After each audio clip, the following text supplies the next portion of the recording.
Hello, and welcome to White Birch Tarot and Astrology. Excuse my voice. Wildfire smoke. Something terrible. This reading is for Capricorn, Sun, Moon, Rising.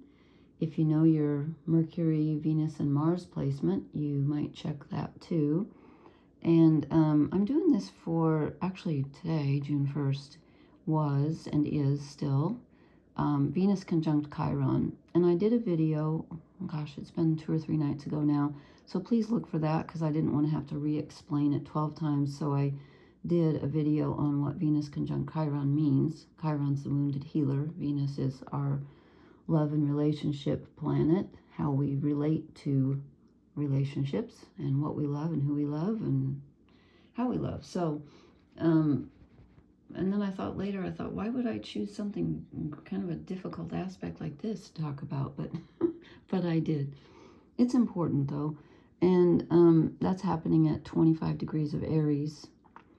And again, it happened today on June 1st. I'm going to try to get through the rest of the signs tonight. I'll see if my voice holds out.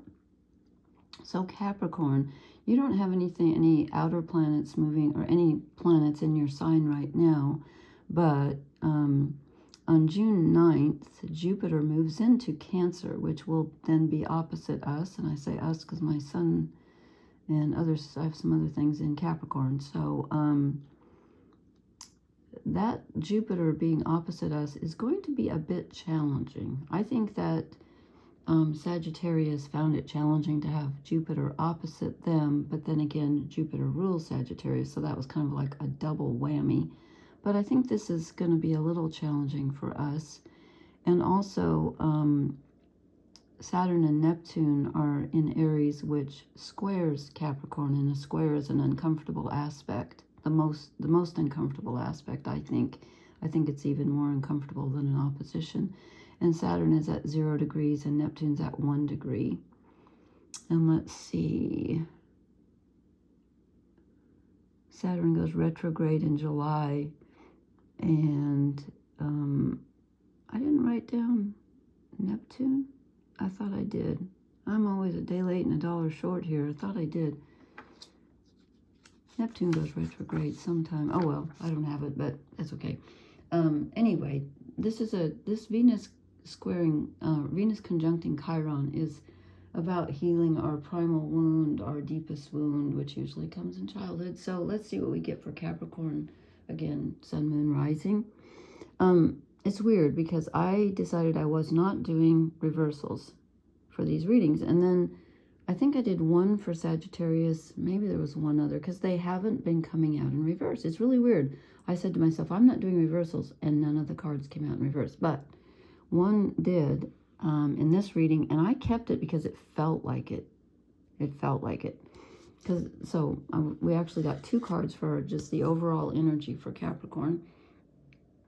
This is the Liz Green Mythic Tarot. And, oh, okay. I put this under and I didn't look at it. I thought it was the sun. Okay, well now it doesn't make as much sense to me as it did before. You know what? I saw just this part of it and I thought it was Apollo. It probably is Apollo, but I thought this was the sun. Okay, now I have to rethink here. Okay, wow, we get the 10 of Cups in reverse. The 10 of Cups is emotional satisfaction, connection, and it's in reverse. Okay, interesting. Well, okay, so we're not feeling satisfied. We are not feeling emotionally connected.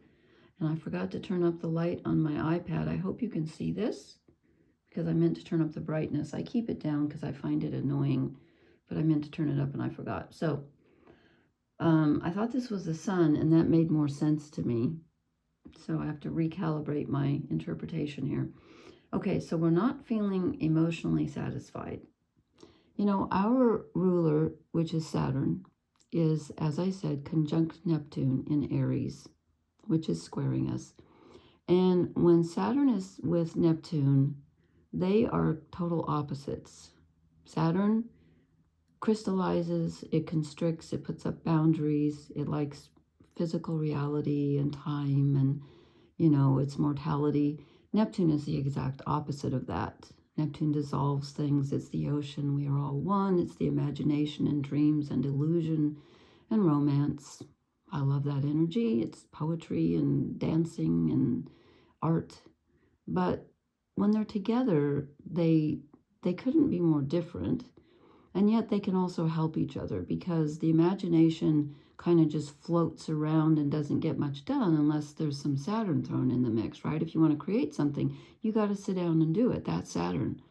And Saturn without Neptune is kind of like, cold, hard reality, like, a kitchen table or something.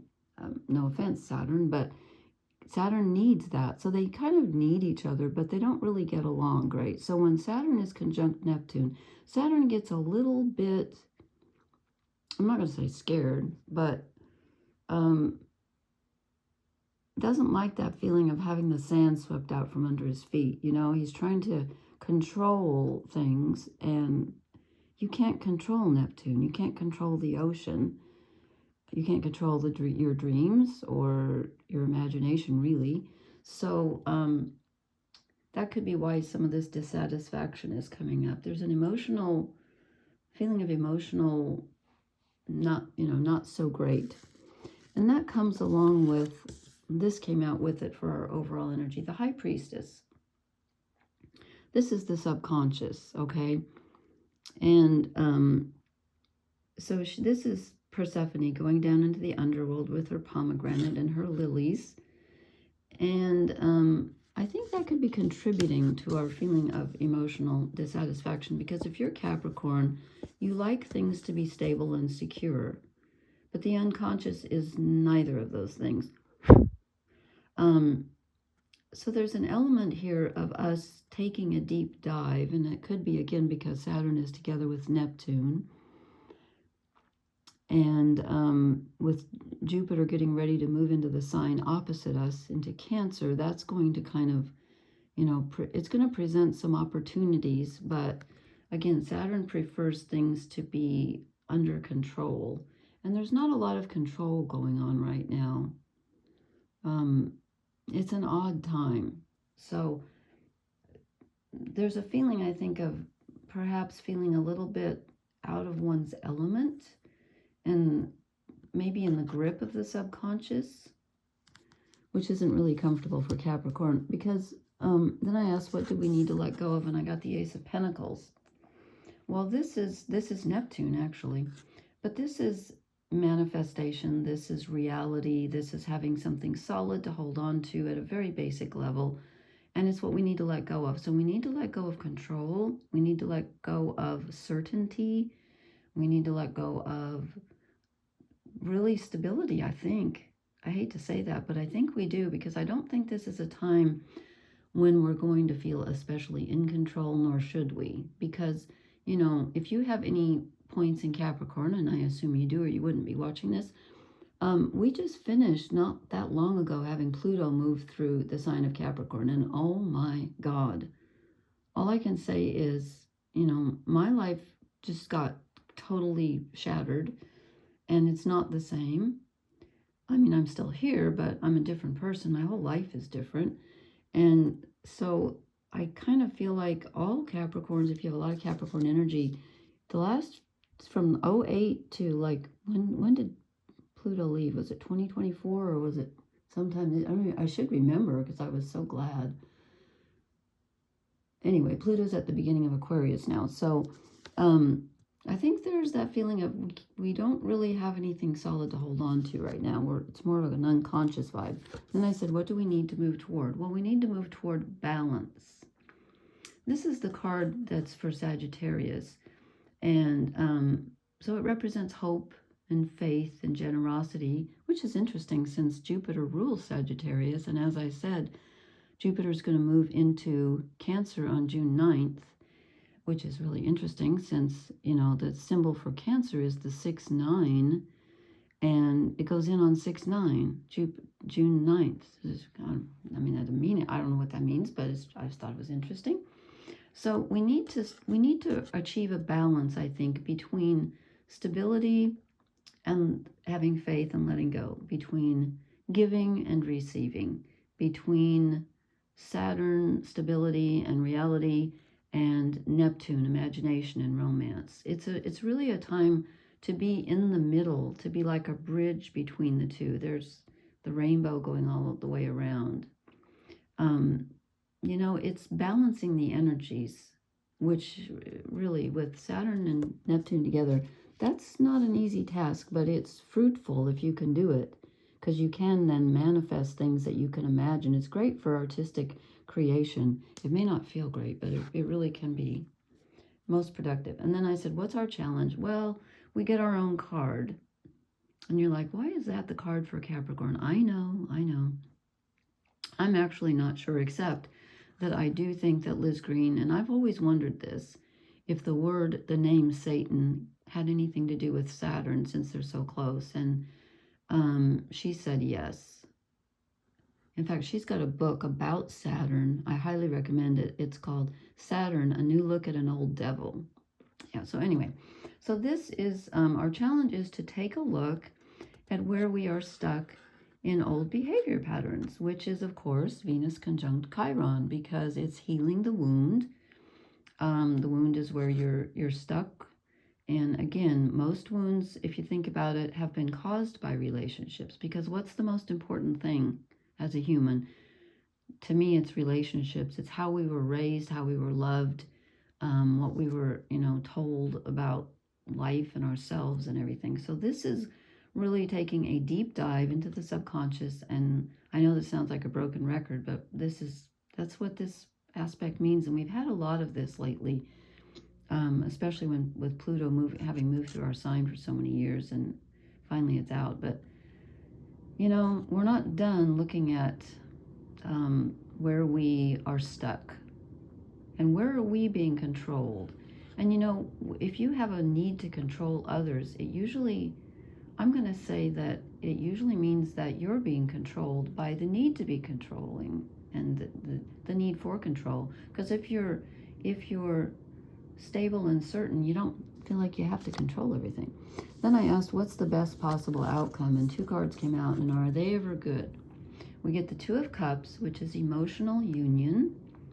And this can be like a literal union with someone. It can be a union of parts of ourselves. It can be learning self-love, self-nurturing, or it can be others doing that for us. And it comes out with another 2, the 2 of Wands. Again, this is all about balance, though. That's why we have Temperance. We really need to balance these. So this is Cups are emotions. Wands are actions and spiritual, leanings and desire. Fire is desire. It's the physical and the spiritual.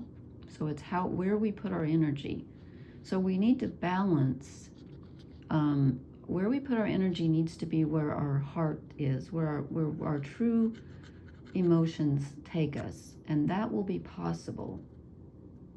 That will be possible now. Or that is possible now. So that's really good. That's really good. Then I drew 3 shadow cards, because why not? And I get the moon. Okay, the moon is our emotions. It's also our childhoods in a way, because it rules the mother, and it rules family and upbringing, and it rules emotional habit patterns. So it's kind of like the devil in a way, but it's it's not the same. But it is about looking at what do your emotions make you do at a very real level. And this is kind of an unconscious card too. The moon is unconscious, as is the High Priestess. So we have a lot of unconscious energy to look at here, and emotional habit patterns. They're keeping us stuck, because I said, what do we need to let go of? We have emotions that need to be processed and looked at. And my guess, again, is that they're from childhood, because of the Chiron aspect. When do you get your biggest wound? And then I drew the Page of Pentacles. Here's another child. And I think this is about, Pentacles is security, because Pentacles are earth, okay? They're reality and security. They're very Saturnian. And this is definitely a child. And this, to me, is not feeling stable at a very real, like a very inner child level, searching for that light, searching for the stability of Pentacles. And, you know, he's barefoot, and he or she, and, you know, there's that feeling to me of lack, of limitation, of not having the light that you need, and being in the dark, and, you know, just not feeling like reality is, what am I trying to say? Feeling kind of like a child in some ways with the earth and your life and the things you need to do. And you know what I mean? There's that feeling of, am I mature enough to handle this? And then this is really interesting. The third shadow card I get is the King of Pentacles. So we go from the Page to the King. So the smallest card to the strongest court card. And I think what this is saying is, to me, again, this is like a balance. It's like, okay, part of you feels like you're a child still, and you need someone to take care of you, and you're maybe frightened or whatever. Like reality can seem overwhelming. Part of you feels like it always has to be in control because it doesn't trust, and it wants to control everything and everybody. But of course you can't. So I think what this is saying is, this is not the way to go. Trying to control everything is not the way to go. Trying to feel like you have no control is not the way to go. Finding something in the middle, the balance, is very, very important, which is why we have 2 twos as our best possible outcome. The balance, you know. So this is about our relationship with actual reality. And again, this is about our wound. Please watch the Venus conjunct Chiron video, as I said. I think you will find it helpful because it explains what that aspect means. And then I drew us a fairy card, and I didn't do that for the first 4 signs, and I'm going to because I feel bad now. I did them all in one night, and that was a mistake. So anyway, we get the Elven Knight. This is a trickstery card. I'm going to read you the keywords because the Elven Knight is very powerful. You can see the electricity coming off him, but he's riding like a seahorse. No, he's not. It's a unicorn. It looks like why does it look like a seahorse? I guess because it has that ribbed armor. I don't think it really is a seahorse. That'd be kind of neat though. Okay, it says enchantment, call of fairy, and leadership. The Elven Knight summons us to heed the call of fairy. This is the male energy that can draw you deeper into the world beyond our own. Okay, well we do get, we get the King of Pentacles. We have feminine energy here with the High Priestess. So much of the energy in fairy is female, but there is a true balance of male energy as well. The Elven Knight, the consort of the Queen, that's pretty high up there, can rule equally in this land. Proud and powerful, he rides through this domain, leading the fairies in a procession that can take them from their world into ours and back again. The trooping of the fairies is dangerous to witness, but the lure of it is almost irresistible, and we wish nothing more than to follow the call of the Elven Knight deep into his realm. The danger is that once we have followed in the wake of the troop, we will not want or even be able to return to our own world and will instead be lost forever in the land of fairy. Okay, it says, what does this mean if it's drawn? If the card is alone, well, I only drew one of them, but it's not alone because that's these other cards. We must be aware of what our heart is yearning for. Is it something we can have? Is it a hopeless yearning for something unattainable or something unwise for us to pursue? Well, I would say that if your yearning is to control everything, no, you can't have that. If your yearning is to balance your emotional desires with what you do and how you act in the world, then I would say, yes, you can have that. You can have that. And you know, this is interesting because they just called him the consort of the fairy queen. When I read about,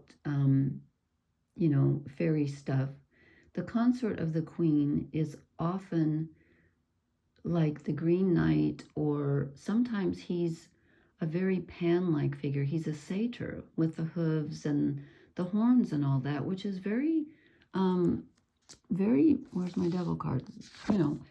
That's him. That's a Pan right there. That's a satyr. And that's very Capricornian. So that's interesting, I think, because I think that really fits Capricorn. So I think what it's saying is that, just be careful that if you follow the call to delve into your subconscious and see what's making you tick in your relationships and your primal wound and all that, don't get lost there. Capricorn's the goatfish. We're not people. A lot of people think Capricorn's all about status and accomplishing things and goals. Oh no, I am here to tell you that is not. Some of us are really fishy. So, yeah, you can, get lost in that. So anyway, don't try to control everything. It's a time when you need to be a little bit loose. And just remember, balance is key here. And you might need a little faith at this time too. So I hope this was helpful. Please leave me a comment and please hit the like, share, and subscribe button. We have let's see, what's coming up. On the 9th, Jupiter moves into Cancer. I will post about that. And on the 11th of June is the full moon in Sagittarius. Okay, so I will talk to you later. Blessings. Good night.